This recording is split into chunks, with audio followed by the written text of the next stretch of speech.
जब उसने शीशे में देखा तो अचानक उसे लगा कि आईने में दिख रही औरत की तस्वीर अजीब तरीके से हिली। लेकिन जब उसने मुड़कर देखा तो कुछ भी असामान्य नहीं दिखा।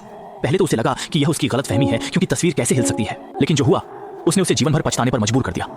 उसकी बड़ी बेटी के कमरे में भी एक अजीब तस्वीर थी, जिसमें एक औरत कैंची और कंघी पकड़े हुए थी। नए घर में आने के बाद से बड़ी बेटी को वह तस्वीर डरावनी लगने लगी। उसने तुरंत उसे दीवार से उतारने की कोशिश की, लेकिन वह तस्वीर जैसे दीवार में चिपकी हुई थी, हटने का नाम ही नहीं ले रही थी। ऐसा लग रहा था जैसे दीवार पर कोई तस्वीर नहीं बल्कि कोई इंसान हो। रात में जब बड़ी बेटी अपने कमरे में सो रही थी तो अचानक उसे कैंची की आवाज सुनाई दी और उसके बाल बिना वजह कट गए। अगले दिन जब वह जागी तो उसके सुंदर लंबे बाल बेतरतीब तरीके से कटे हुए थे।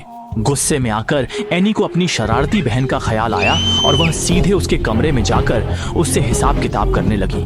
लेकिन अजीब बात यह थी कि उसकी बहन को इस बारे में कुछ भी पता नहीं था। उसके चेहरे पर मासूमियत साफ झलक रही थी, क्योंकि वह रात भर अपने कमरे में ही थी।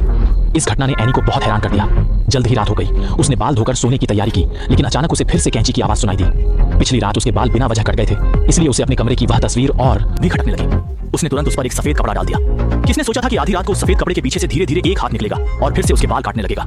जैसे ही एनी ने अपनी आंखें खोली